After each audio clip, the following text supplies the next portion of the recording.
We cannot compromise our nation's security by allowing visitors entry when their own governments are unable or unwilling to provide the information we need to vet them responsibly, or when those governments actively support terrorism.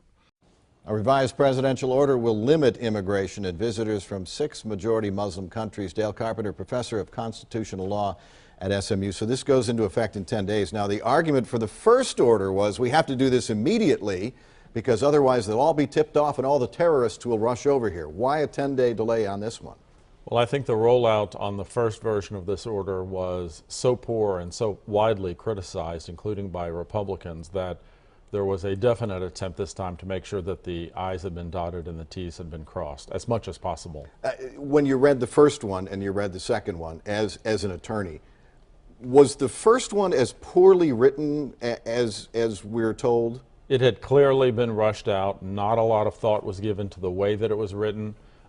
It swept in so many people in its broad strokes that I think even those in the administration recognized that it was poorly done. Do you have any doubt there will be legal challenge? At least lawsuits will be filed against this, probably many of them across the country. Unquestionably, the states of Washington and Minnesota are looking at renewing their challenges. The ACLU has already promised a challenge. There will be challenges.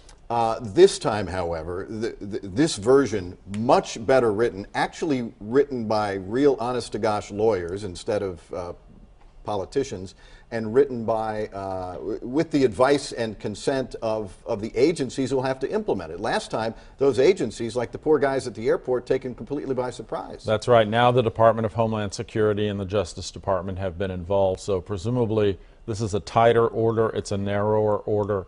That doesn't mean that it's good policy. It doesn't even mean that it's going to survive constitutional review, but it has a better standing than the earlier version did. Version 1 was, among many other things, was criticized using now President Trump's words as candidate Trump against him, in which he referred to a ban on all Muslims entering this country for a period of time. Could his words during the campaign come back to bite this executive order in the courts? Those words are still there. I mean, they are written on the page of history and they're not going to be erased. And to the extent courts look at that kind of information about motive and intent, they are still very much there. And there's enough of the traces of the old order in the new order that you could bring those arguments back in this case. Now, there has to be a legal justification for it, and the legal justification is there on paper, that these are countries, and as the Attorney General just said, these are countries that don't do an adequate job, and in some cases, these are countries that are state supporters of terrorism, therefore we must be careful. Well, it's an interesting argument because the Department of Homeland Security has said that barring people on the basis of their nationality is really not a good way to fight terrorism. It may be, in fact, counterproductive. And if you were going to ban people based on where they came from, you'd probably include countries like Egypt and Saudi Arabia, and not necessarily these 6. And of course, Iraq has now been taken off the list. No Americans have been killed in terrorist attacks by immigrants from any of these 6 countries. And your chances as an American of being killed in a terrorist attack by an immigrant are substantially lower than being struck by lightning. And yet this is something the president during the campaign promised to do, and as he had said, he's a guy who keeps his promises. So by golly, this is going to get signed into as an executive order. And I think that's exactly right. I think the president is keeping a campaign promise, and we'll see if that holds up in court.